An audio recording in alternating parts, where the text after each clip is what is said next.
how to be strong. Dapat ang tao malakas dahil marami talagang bagyo ang buhay. First of all, believe in God. Faith in God, faith in God's justice and grace, faith in God's goodness, and in God's love strengthens people more than anything else could. Pag ang tao ay may pananalig, may pagtitiwala, napakalaking lakas ang ibinibigay noon sa kanya. Isaiah 41:10, "Don't be afraid, I am with you. Don't tremble with fear, I am your God. I will make you strong as I protect you with my arm and give you victories." Maraming turo ang Panginoon sa Old Testament, maging sa New, na laging ang tema ay huwag kang matakot, huwag kang panghinaan ng loob, maging matatag ka dahil ako ang iyong Diyos at alam ko ang nangyayari sa iyong buhay. Habang alam ng Diyos ang nangyayari sa ating buhay, dapat alam din natin na alam niya. Habang tayo ay mahal niya, dapat lagi nating maalalang mahal niya tayo. At habang siya naman ay handang tumulong, dapat huwag nating lilimuting nandyan siya. Hindi nawawala ang Diyos, pero kung minsan ang ipinanghihina natin ay yung kawalan ng pagtitiwala o pagkalimot kung sino ang Diyos sa ating buhay. Jeremiah 17:7-8, "But I will bless those who trust me. They will be like trees growing beside a stream, trees with roots that reach down to the water and with leaves that are always green. They bear fruit every year and are never worried by a lack of rain." Importanteng maalala natin yun na ang Panginoon ang pinagmumula ng ating mga iniinom, kinakain, literally and symbolically. At sinabi ng Panginoon na gagantimpalaan niya ang sino mang nagtitiwala sa Kanya. Hindi ka pa man abutan ng gantimpala, yung nagtitiwala ka pa lang, may premyo na yon kasi pumanatag na yung loob mo, tumibay na ang kalooban at nagkaroon na ng kalakasan. Isaiah 12:2, "I trust you to save me, Lord God, and I won't be afraid. My power and my strength come from you, and you have saved me."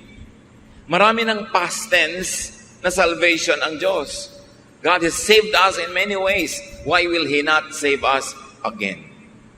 Kaya importante na maalala natin yung katangian niya, yung pagmamahal niya, at yung kanyang laging pag-aaruga sa atin. Be strong, be optimistic. Dapat positive ang pananaw. Pwede mong diliman ang iyong paningin, pero pwede mo namang liwanagan. Pwede mong palungkotin ang sarili, pero pwede mo rin pasayahin. Pwede mong pahinain ang iyong loob, at pwede mo rin palakasin. Nasa sayo. A positive, believing worldview strengthens people.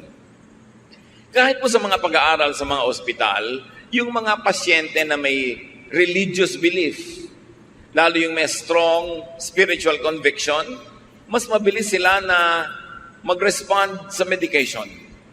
Mas tinatabalan sila ng gamot at ng therapy, at ayon sa pag-aaral, mas mabilis silang gumaling. Napakahalaga na pati ngayon ang siyensya ng medisina ay nagpapatotoo na ang pananalig ng tao mayroong kinalaman sa kanyang kalakasan ng katawan. Na pag buo ang kanyang loob, pati ang katawan niya sumusunod. But negative worldviews weaken people.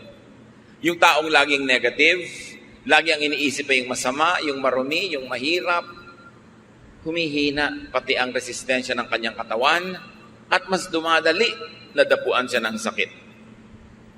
Psalm 121:1-2, "I look to the hills. Where will I find help? It will come from the Lord, who created the heavens and the earth."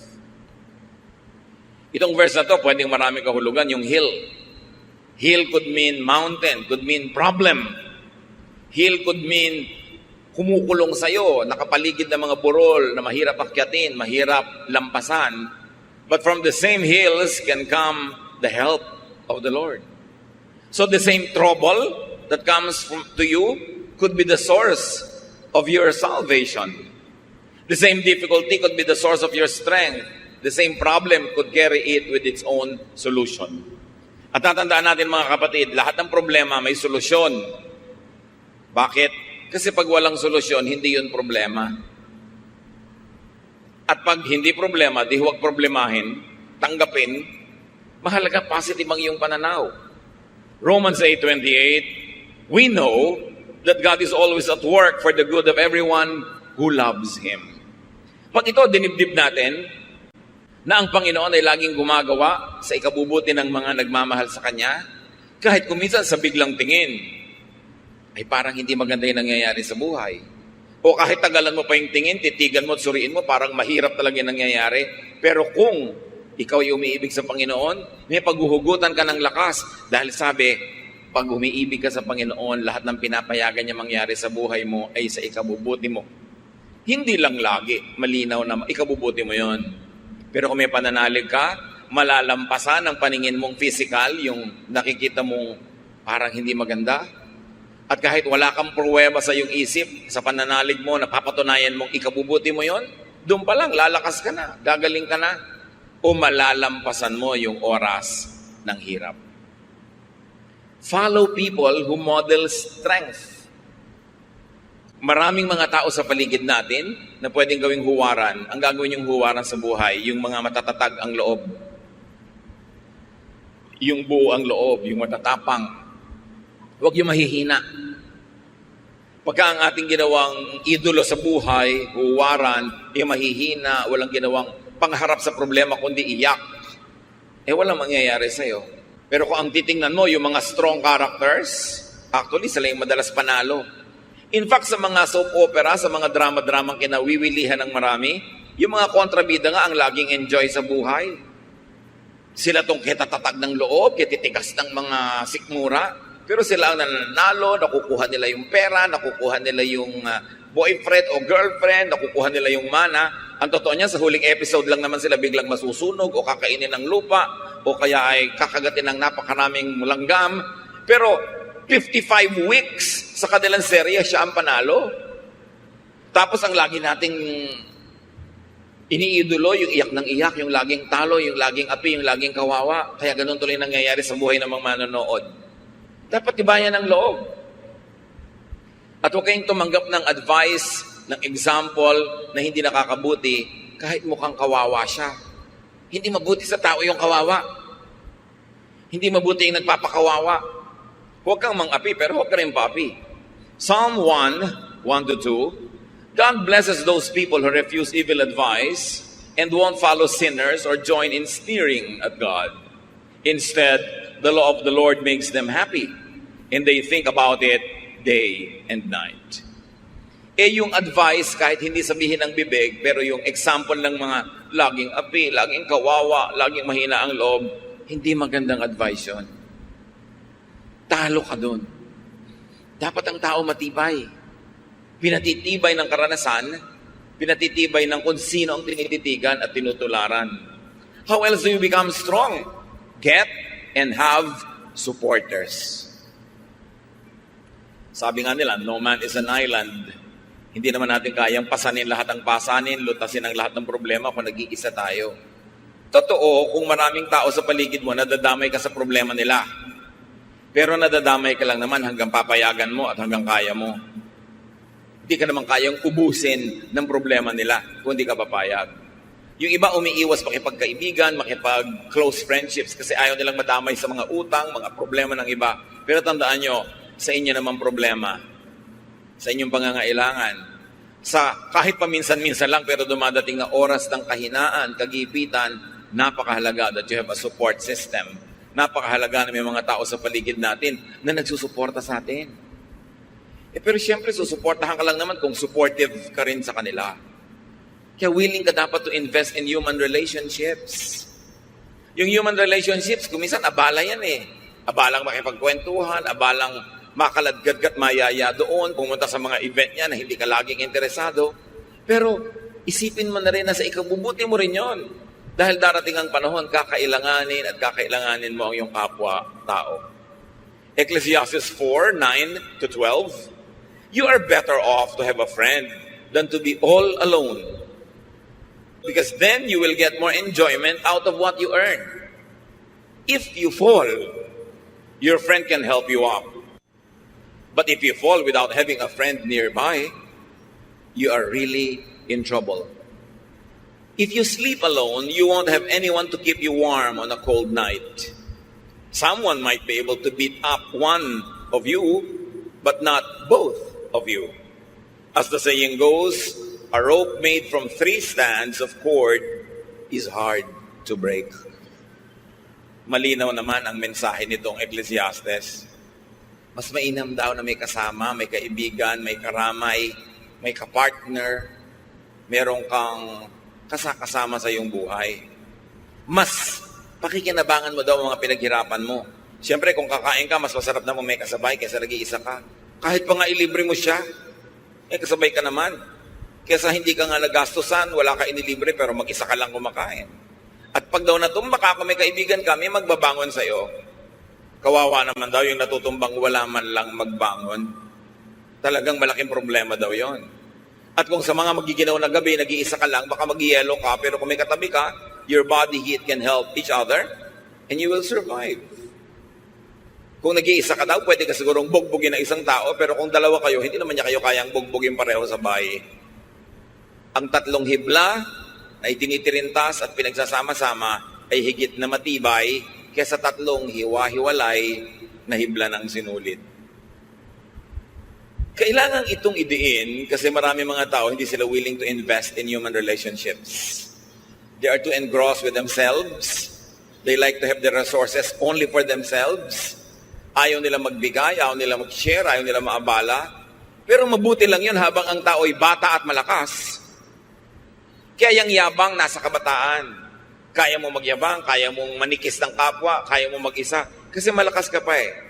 Pero dumarating ang panahon na humihina ang tao, tumatanda, na nakakatayo ka na lang nakakalakad dahil inaakay ka ng iba. Doon mo ngayon maiisip ang halaga ng mabuting pakikisama at pakikitungo sa kapwa. Dahil sino sa mga inapi mo, hindi mo ginawa ng mabuti, ang magiging handa na tumulong sa'yo. Yun nga mga tinulungan mo nun, hindi rin lahat willing na tulungan ka. Lalo naman yung hindi mo tinulungan. Kaya dapat ang karunungan dumarating habang kabataan pa lang. Pwede ka magyabang pagbata ka eh. Kayang-kaya mo mag-isa. Pero hindi laging ganon ang buhay. Gusto niyo maging malakas sa oras ng inyong kahinaan? Na wala na talaga kayong lakas? Panghihiram kayo ng lakas ng iba.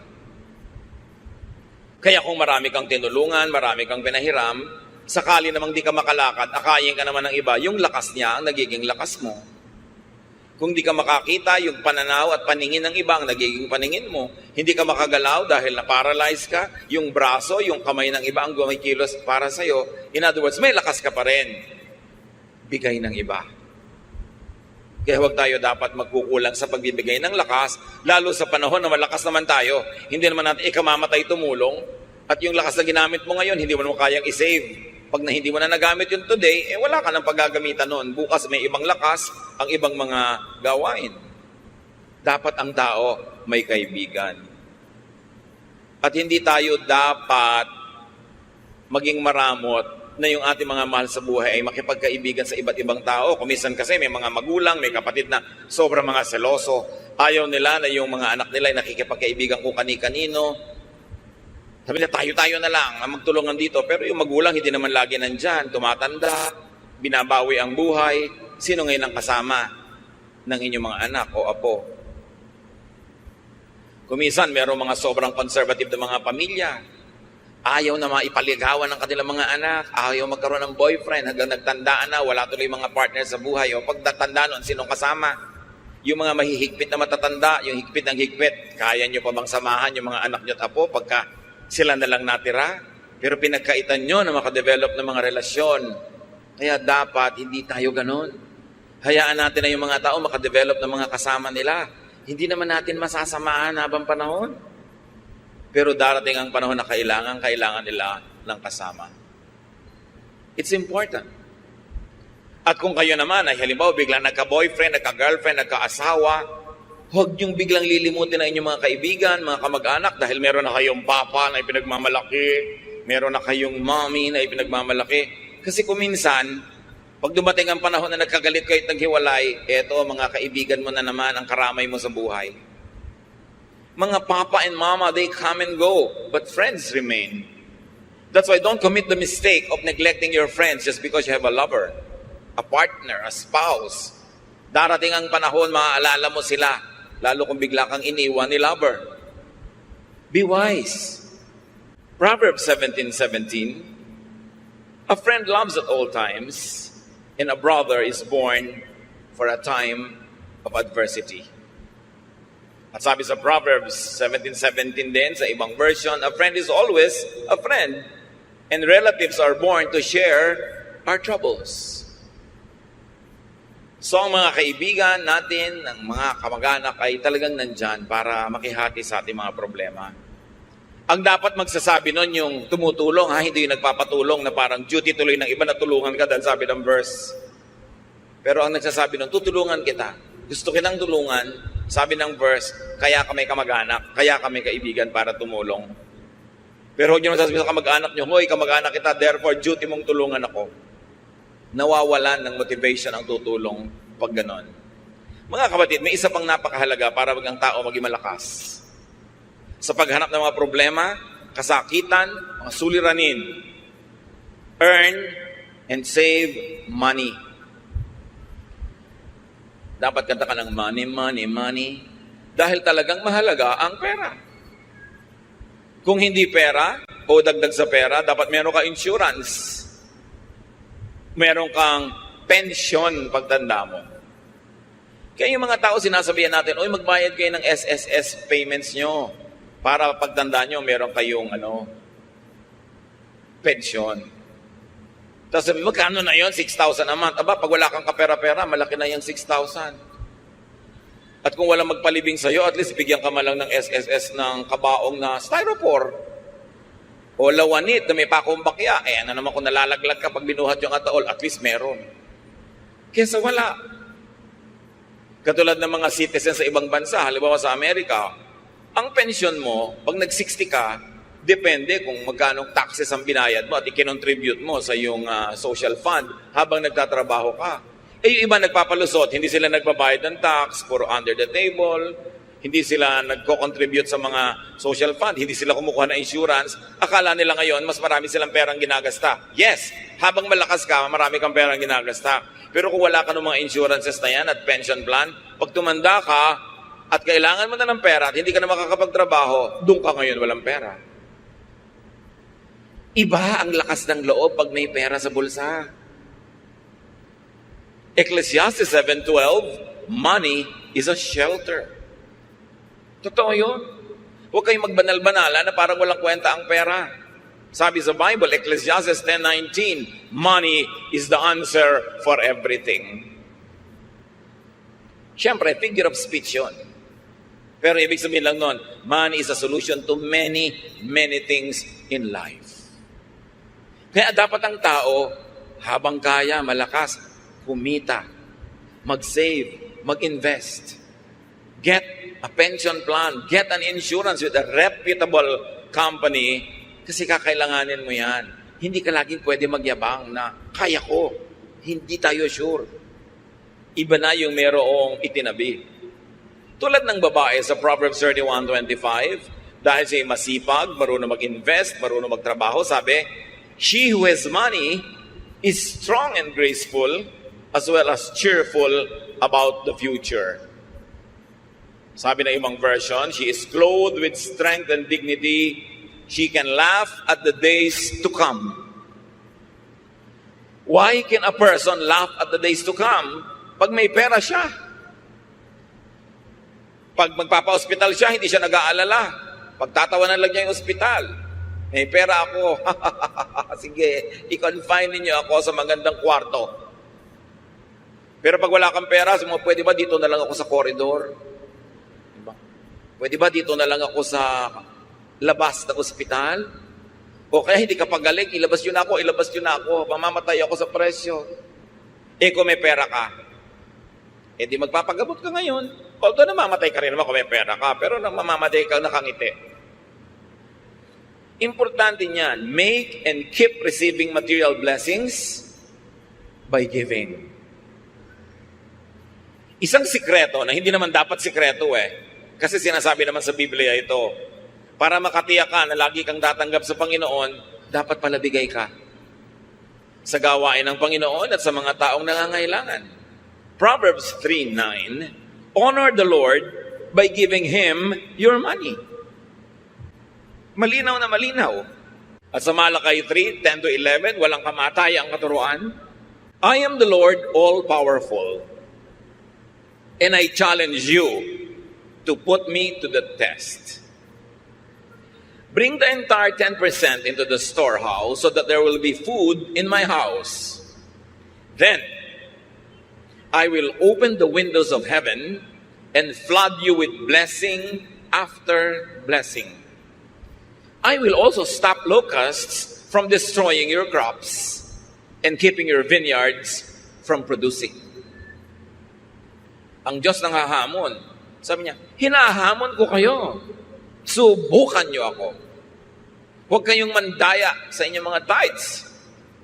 Pag hindi ko binuksan ng mga bintana ng langit at pinabaha sa buhay niyo ang walang katapusang blessing. At hindi lang yon, pipigilin ko ang mga salot na kulisap sa paninira ng inyong mga tanim. Hipoprotekta ko ang inyong negosyo, ang inyong mga hanap buhay. Ganon. At makikita niyo kung gaano ka tapat ang Panginoon sa kanyang pangako. At sabi niya sa Deuteronomy 15:6, no one in Israel should ever be poor. So hindi balak ng Diyos sa kanyang mga anak na may mga mahirap. The Lord your God is giving you this land and He has promised to make you very successful if you obey His laws and teachings that I am giving you today. You will lend money to many nations, but you won't have to borrow. You will rule over many nations, but they won't rule you. That is the promise. Pero merong kondisyon. Kung susunod ka sa kanyang mga utos, hindi nyo mararanasang mangutang, kayo ang magpapautang. Hindi nyo mararanasang mangamuhan, kayo ang magiging amo. Pero may kondisyon. Maging tapat tayo sa Panginoon, maging generous. Alam niya kung paano magsukli sa ating buhay. Isang yan na hindi natin naaalala na madalas, na isang napakalaking insurance, savings account, yung ikaw ay giver.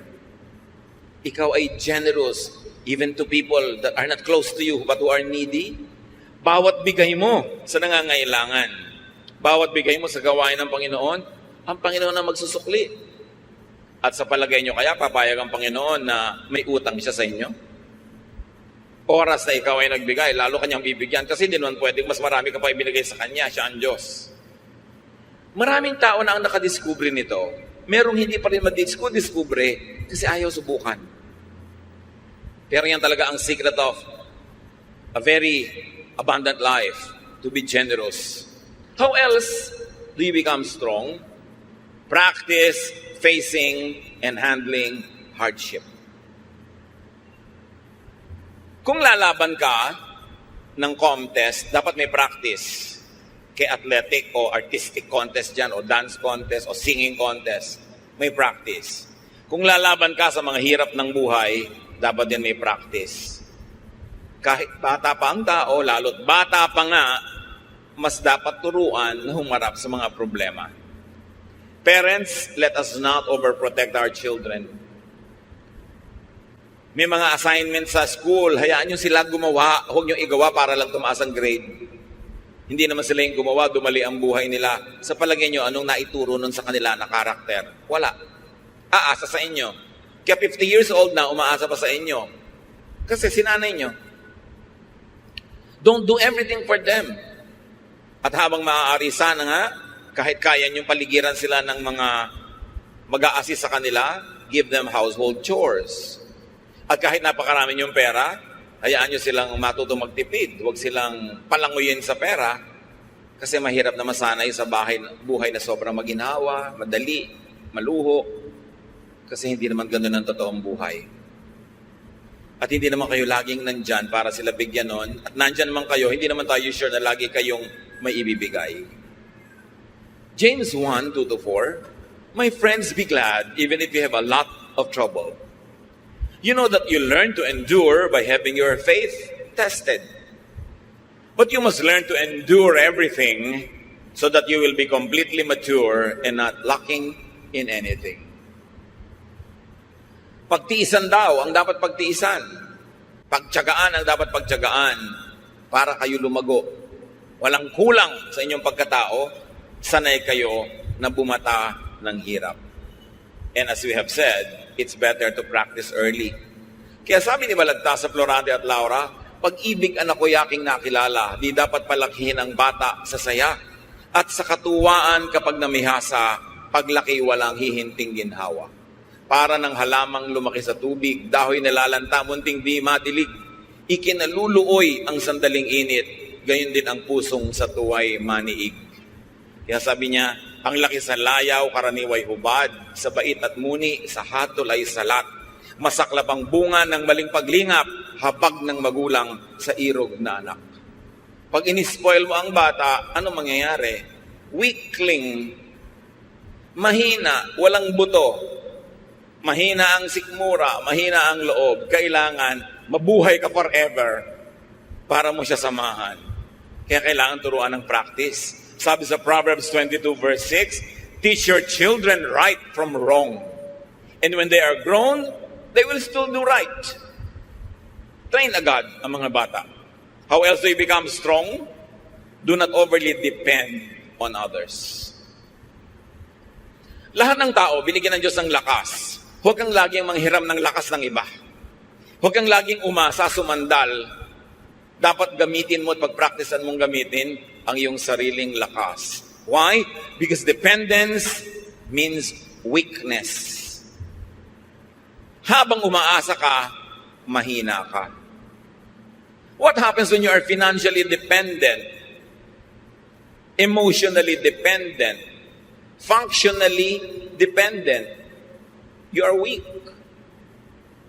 May mga asawa na binubugbog, pinagtataksilan, halos ay lapastanganin na lang ng husband, hindi makahiwa-hiwalay, hindi makabuo ng sariling buhay. Bakit? Walang hanap buhay. Walang sariling income, walang pera, walang savings. Kaya nilululo na lang ang lahat, pinagtitsagaan ang lahat. Pero kung may pera lang yun, matagal nang nawala. You see, iba yung may pera. Kaya pag may mga magpapakasal, lalo mga babae na mukhang palikero pa ang mapapangasawa, ang advice mo agad, iha, magtrabaho ka. Gusto po niya, full-time housewife lang ako. Full-time housewife, pagkatapos kahit anong iba to sa mukha mo, tatanggapin mo dahil wala kang pera. Kailangan may pera ka. O kaya kung siya ang nagtatrabaho, nasa pangalan mo savings. Para meron ka maipagmalaki. Hindi yung kawawang-kawawa ka dahil isusumbat pa sa'yo. Kita ko lahat yan, pera ko lahat yan. Diba?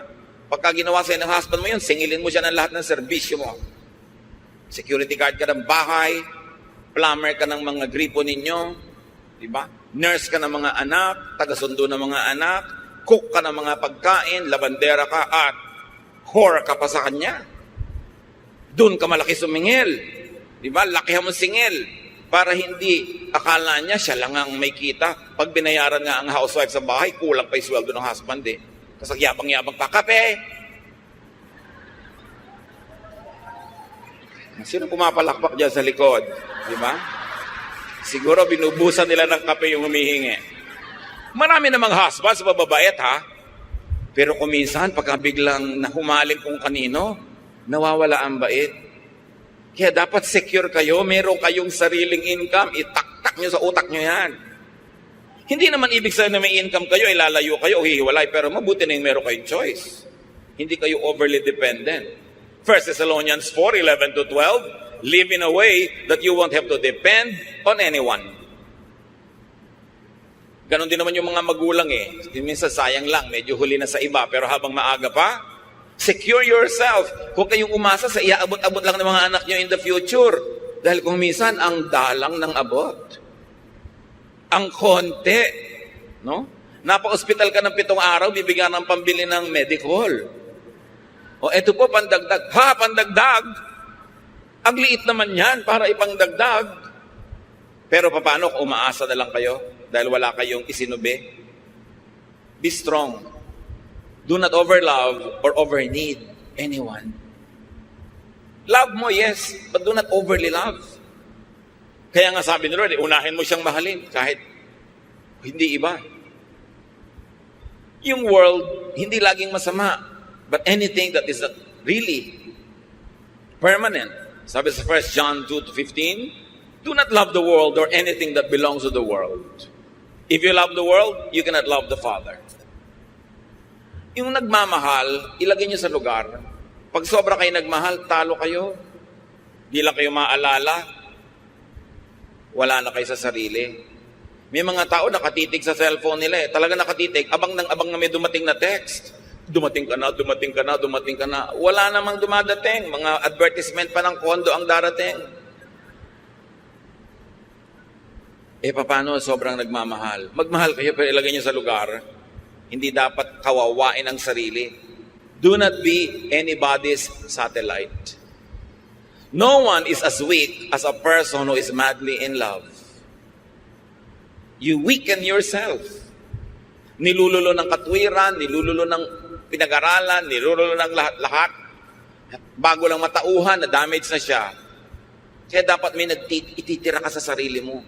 Marunong ka siyempre magmahal because God is love and we have to love. Pero huwag kang magpapakabaliw ng sobra-sobra. Lalo sa hindi naman nababaliw sa'yo. May magtatanong pa sa akin, meron po akong boyfriend pero ramdam ko hindi ako mahal. Eh, ba't ka nagtsatsaga? Bakit? Hindi ka pala mahal. Humahanap ka ng sakit ng katawan. So, kailangan magpakatalino ang tao. We were created by God to be healthily independent. Kaya kahit may kakambal ka, pinapanganak ka mag-isa. Mamamatay ka mag-isa. Haharap ka sa Diyos mag-isa. Ibig sabihin, kaya mong harapin ang maraming bagay sa buhay kahit walang kasama. Although, mas masarap kung may kasama. Pero huwag kang magpapadaya sa kasinungalingan na kung wala kang kasama, hindi ka na mabubuhay. Yun ay isang kasinungalingan. Napaka-importante kahit nga sa ina, ang unang-unang nangyayari sa bata pag ipapanganak, malalagot ang pusod. It's a declaration of progressive independence. At dapat yun, suportahan ng magulang at ng lahat na maging independent yung bata habang tumatagal. Psalm 146, 3-4, you can't depend on anyone. Not even a great leader. Once they die and are buried, that will be the end of all their plans. Sabi, hindi ka pwedeng umasa sa iba kahit magaling pang tao yan. Dahil pag namatay yan, paano ka? Maasa ka. Dependent ka. Mga kapatid, maraming paraan, pero isa na lang ang ating pag-usapan ngayon. Choose to be strong. Laging may choice. It's a choice. It's your choice. Pagka kayo may diabetes, may pagkain dyan na matamis, ang sarap, it's your choice. Pipiliin mo bang kumain yan na pagkalunok mo, masarap lang sa dila, pero pag nalulun mo na, nasa katawan mo na yung lason? O kakainin mo pa rin? It's your choice. May pipiliin kang pagkain A, healthful. Pagkain B, hindi healthful. Alin ang pipiliin mo doon? It's your choice. Ganon din. May problema ka. Pwede kang maging manghina, himatayin, manlumo. Pwede ka pa nga magpakamatay. May gumagawa pa nun. Pero ba't naman yun ang pipiliin mo? It's your choice. Choose to be strong. Iniwan ka ng asawa mo. So, gusto mong mamatay dahil lungkot na lungkot ka na, daya ka at saka dependent ka pa. Sabi mo, no, I choose to be strong. I will not be a loser. Meron kang sakit, malalang sakit. Pwede ka maawa sa sarili, pwede ka magmukmok, but you can choose to be strong. I will choose to be strong. I will maximize whatever is left of my life. I will do whatever my health allows me to do. I'll choose to be strong. I'll choose to be victorious. I'll choose to be cheerful. Although I can choose to be sad. But why will I choose to be sad? Meron kayong namimiss, ang lungkot-lungkot nyo, magkahiwalay kayo. You can choose to be alone in a room and be sad. And you can choose to go out and amuse yourself. Do something to forget it. It's your choice. Pinipili natin kung magiging mahina tayo o malakas. 2 Corinthians 4, 8-9. We often suffer, but we are never crushed. Even when we don't know what to do, we never give up. In times of trouble, God is with us. And when we are knocked down, we get up again. Natumba ako, yes, pero hindi ako papayagan na tapakan ako ng lahat ng dumadaan. Tatayo ako uli. Nadaya ako, yes, pero may buhay pa ako, babawi pa ako. Hindi ako magmumukmok sa buhay. 2 Corinthians 4:16-17, we never give up. Our bodies are gradually dying, but we ourselves are being made stronger each day. These little troubles that are getting us ready for an eternal glory that will make all our troubles seem like nothing. Ganon, hindi tayo susuko. Yung mga problema na yan na ating kinakalaban, magiging trophies yan later.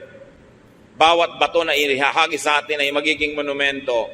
Bawat sugat ay magiging tropeo if you choose to be victorious. Kaya sabi sa Deuteronomy 3:31-6, be brave and strong. And the Lord Jesus echoes that, have peace, do not be afraid. Pag nanghihina kayo mga kapatid, pinipili nyo lang yun. But sometimes hindi tayo aware. Hindi tayo aware, ipinapakain natin yung ating lakas sa mga negative forces. Joshua 1:9, I've commanded you to be strong and brave. Don't ever be afraid and discouraged. I am the Lord your God, and I will be there to help you wherever you go. God's people are strong and brave, not weak and afraid. Hindi ganon. Dapat ng tao lakasan ng loob. 1 Corinthians 16:13, keep alert, be firm in your faith, stay brave and strong. Wala kayong kaharap ngayon o haharaping problema na hindi na nakaharap ng mga tao noong unang panahon pa. Walang bago sa mundo. Walang bagong problema ang hindi pa nadinig ng Diyos na idinaing sa Kanya ng mga tao. Walang bago. Therefore, lahat yan may katapat na. Lahat ng kahinaan ay may katapat na lakas. Ang lahat ng tanong ay may katapat na sagot. Pusali man ay may katapat na langit, sabi nga ng matatanda. So huwag tayong lagi na lang mag-awa-awa sa sarili. Huwag laging magpaawa sa kapwa. Kumusta ka? Eto, kawawa naman ako. Eto, mahina ako. Eto, may sakit ako. Ang dami mo nang mapipiling ibalita. Kumusta ka? Pwede mo sabihin, wow, ang saya ko, nagising pa ako ngayong umaga. Pero pwede mo sabihin, ang taas-taas nga ng BP ko. It's your choice. Anong gusto mong topic? Pero mga kapatid, ang laging gusto nyong topic ay yung kayo mahina, kayo kawawa, kayo walang pera, mapapansin nyo, pakonti ng pakonti ang gusto makipag-usap sa inyo. Sino naman ang gusto makipag-usap sa laging daing ng daing? Yung kausap nyo, marami ring dapat idaing, pero hindi lang niya idinadaing. May problema siyang dala-dala, tapos itatambak nyo sa kanya yung problema nyo. Dinadoble yung dala niya para lang gumaan ng pakiramdam nyo. Sa palagay nyo, tatagal lang kayong kausapin ng kapwa. Choose to be cheerful. Hindi laging dumadaing. Lahat tayo may dalang problema. Lahat tayo mayroong mga difficulties. May kanya-kanyang lungkot, may kanya-kanyang hirap, kanya-kanyang takot. Pero bakit mo kailangang isiwalat at itambak sa kapwa mo yun lagi? Kakadalaan ka lang, pagsasawaan, lalong mawawala ng tutulong sa'yo. Pero pag strong ka,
You attract people to be near you.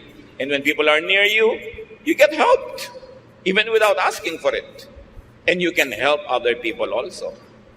Life really could be full of hardship and trouble, but we are not without a helper. John 16:33, Jesus speaks. I have told you this, so that you might have peace in your hearts because of me. While you are in the world, you will have to suffer. But cheer up, I have defeated the world. Sabi ni Lord, walang bago sa mga sinusumbong mo. Kasama ng buhay yan. May pagdurusa, may paghihirap. Pero huwag kang mahinaan ng loob. Lakasan mo ang loob mo kasi nagapi ko na ang lahat ng yan. Napagtagumpayan ko na yan. Stay with me because I am with you. The Lord is victorious over suffering. Seek the Lord. Sa Kanya tayo lalapit. Take shelter in the Lord. Receive strength from the Lord, from others, and even from within yourself. At napakahalaga mga kapatid, because we are cognizant that many people are suffering, strengthen others. Kahit kayo may dala, may hirap, merong mas malala ang kalagayan sa inyo, mag-minister pa rin tayo, maglingkod, strengthen them. And do not make people weak by solving all their problems for them, by making them over-dependent on you, because that, in the long run, will not be helpful. We are full of troubles, but we are not without help. God is our present, ever-present help in times of trouble. Don't you ever forget that. Panginoon, salamat dahil kayo ang aming pwedeng takbuhan, lapitan, at higit pa sa sapat ang pwede nyo ibigay na pagpapala sa amin. Lahat ng mga tao, Panginoon, ay may kanya-kanyang dala, problema, takot, pangangailangan. Ang ituro nyo sa amin, kayo ang solusyon sa mga ito. At meron din kami sa aming personal at practical na buhay na pwedeng gawin para pagaanin ng mga suliranin at palakasin namin mga sarili. Patuloy nyo kaming paalalahanan ng mga katotohanan ito nang huwag kaming madaya ng hirap para kami manghina at para kami, Panginoon, sumuko. Palakasin nyo ang inyong mga anak sa iyong ikaluluwalhati at sa kabubuti ng aming buhay. Pagbulay-bulayan natin, mga kapatid, ang kahulugan ng mga ito sa ating buhay.